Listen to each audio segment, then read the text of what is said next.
You know, it's rare that I'm nervous speaking here, but today is one of those days. So I hope that I can do this justice, because in my time here, I don't think that I will have debated a more important bill than this bill.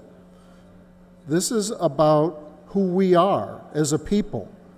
This is about who we believe the state of Illinois is and should be going forward. But it's more than just the state of Illinois.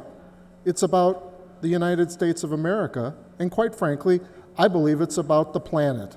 I believe it's about how we treat women and men, not just women.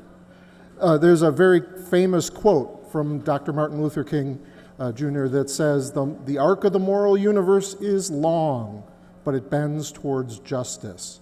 I believe that, and I believe that my whole life. And I've always had a worldview that is one that we are always improving. We're always moving forward on our laws, on our society. We're making it better. You know, I would think if I could time travel, where would I want to time travel? Well, it wouldn't be backwards. It would be forwards. I want to see what we can accomplish, what we can do together. And this is one of those opportunities. This is our chance to make a huge impact in our world. When I hear the opponents say this won't do anything, I can't disagree more. The ERA would provide that strong legal defense against rollbacks, against allowing that arc to bend towards injustice, so that the things that we've all fought for women's rights, which are human rights, which also are men's rights, won't be repealed. That the work that we've done in our world will be reflected in our values. In fact, it's interesting, the American Political Science Review, a respected journal, did research on the question of what has the most impact against gender-based violence. And guess what? It wasn't the wealth of the country. It wasn't how progressive the politicians were. It wasn't even how many women held political power. It was laws like the ERA. That's what made the difference. That's what created those protections. And we need to be a part of that. We need to have this. This is a world-level issue. And it's also about recognizing the status of women today in 2018. The opponents I hear talk in terms of, well, we need to protect women. We need to honor them. We need to put them on a pedestal.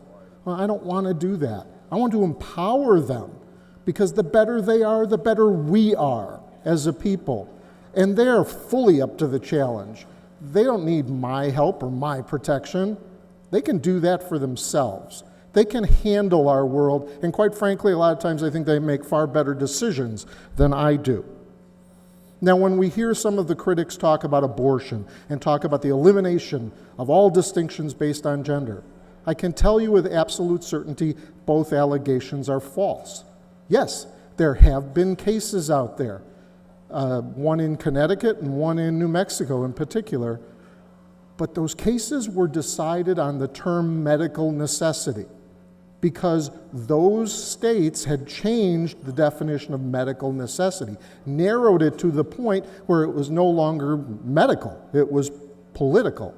That's what was changed in those bills, or in those states. So those are not illustrative. They don't explain anything about the abortion issue related to this. And while I'd love to spend an hour explaining to you why it's not possible for the ERA to generate late-term abortions, et cetera, I can't spend that much time, so I just tell you it's not true.